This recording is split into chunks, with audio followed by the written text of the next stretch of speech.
So hi my dear students, welcome to my YouTube channel. This is Learning with Ganesh, and today I am going to explain you class 10 science, that is biology, chapter number 8, how do organism reproduce.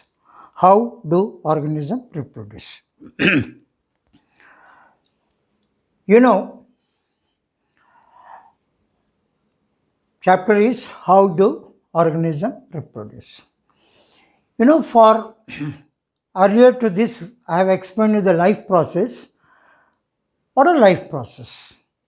Life process का मतलब वो जो जीने के लिए एक जीव क्या क्या करता है, जैसे भोजन करना, श्वास लेना, चलना फिरना, ऐसे कई लिविंग कैरेक्टर्स है। तो उसी तरह हमारे लाइफ में कई कैरेक्टर्स है। इसमें से पहला कैरेक्टर हमारा न्यूट्रिशन है।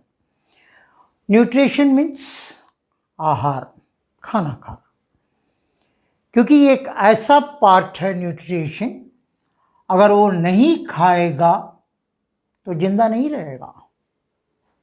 क्योंकि ये जीव, कुछ जीव जो है वो हेट्रोट्रोपिक है, वो पेड़ों की तरह अपना खाना खुद बना नहीं सकते, उन्हें दूसरे पर निर्भर रहना पड़ता है, इसलिए उनको मूवमेंट चाहिए। मूवमेंट, तो हमारा सेकंड कैरेक्टर मूविंग, कई चीज़ों के लिए उसको मूवमेंट चाहिए, है ना। अपने आप को बचाने के लिए अगर बाहर खड़े हैं, तेज बारिश हो रही है, तो हमको दौड़ कर किसी छत के नीचे जाएं, अगर हमें मूवमेंट नहीं तो वहीं खड़े रहेंगे। एक बकरी को मूवमेंट नहीं दिया, शेर को मूवमेंट दिया, तब शेर धीरे धीरे आएगा, बकरी बेचारी दौड़ नहीं पाएगी क्योंकि उसमें मूवमेंट नहीं है। ये सेकंड कैरेक्टर है। थर्ड कैरेक्टर होगा आपका ग्रोथ। ग्रोथ क्या है? एक छोटा सा पप्पी धीरे धीरे बढ़ करके बड़ा डॉग हो जाता है। एक छोटा सा बीज अंकुर फूटता है तो वो आपका प्लांट से ट्री हो जाता है। एक छोटा सा बालक बड़ा होता है तो इंसान बनता है, इज़न्ट इट। उसी तरह से हमारे एक और कैरेक्टर है, सबसे इम्पोर्टेंट कैरेक्टर है रेस्पिरेशन, सांस लेना। इनफैक्ट ये तो बहुत इम्पोर्टेंट कैरेक्टर है, सांस लेना। हर जीव सांस लेता है।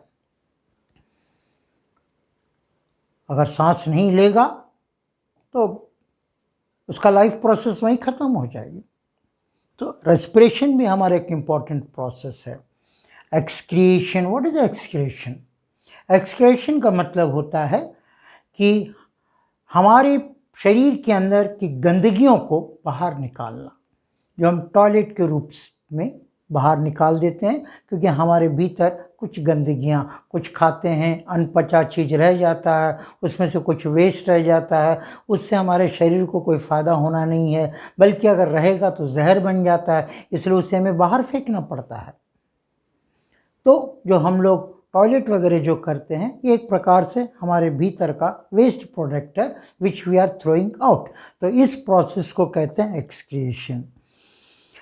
तो ये जितने भी कैरेक्टर्स हैं ये सब जरूरी है एक जीव के लिए।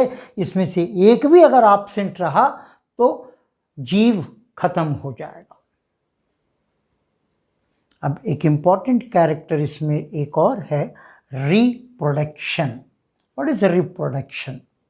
रिप्रोडक्शन का मतलब होता है, एक मुर्गी अंडा देती है, अंडा फूटता है तो उसमें से एक बच्चा निकलता है। वही बच्चा जब धीरे धीरे जब बढ़ता है तो इधर मुर्गी और मुर्गा बनता है ना। यानी आज हम एक ही प्रकार के जानवर को कई देखते हैं। ये सब क्यों? रिप्रोडक्शन कैरेक्टर की वजह से। एक डॉग है, कितने सारे डॉग्स हैं। तो क्या सारे के सारे डॉग्स एक ही साथ जन्म हुए थे? नहीं। ये जितने इंसान देख रहे क्या सब एक ही साथ जन्म हुए थे? नहीं। कोई एक मतलब नर नारी पैदा हुए होंगे, जिसको हम बाइबल में क्या, पुराणों में क्या, कहाँ पर हम देखते हैं एडम एंड ईव। उसी के समय के रिप्रोडक्शन से आज दुनिया में असंख्य जीवों से भरा ये हमारा बायोडाइवर्सिटी है। तो इसका मेन कारण क्या है? रिप्रोडक्शन। तो रिप्रोडक्शन पढ़ाने के पहले मैं आपको न्यूट्रिशन पढ़ा रहा, रेस्पिरेशन पढ़ा रहा, मूवमेंट पढ़ा रहा, एक्सक्रीशन पढ़ा रहा। क्यों? क्योंकि उनमें से सारी चीजें अगर एक भी ना हो तो जीव मर जाएगा। तो क्या रिप्रोडक्शन नहीं होता, क्या जीव मर जाएगा? कई ऐसे संतान, कई ऐसे माता पिता जिनके बच्चे नहीं है, तो क्या मर गए? तो ये सारी कैरेक्टर्स जो है आपका न्यूट्रिशन, एक्सक्रिएशन, रेस्पिरेशन, ये सब तो इतने इंपॉर्टेंट है, कोई एक भी ना हो तो जीवन की श्रृंखला खत्म हो जाएगी। लेकिन रिप्रोडक्शन एक अलग दायरे में आता है, जिससे हम अपनी जाति को, प्रजाति को बढ़ा सकते हैं। तो आज इतने प्रकार के जो जीव देख रहे हैं, these are all the various types of species is the result of reproduction.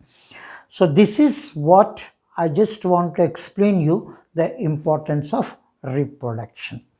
अब reproduction होता कैसे है, I will explain you in the next video. Till then, bye.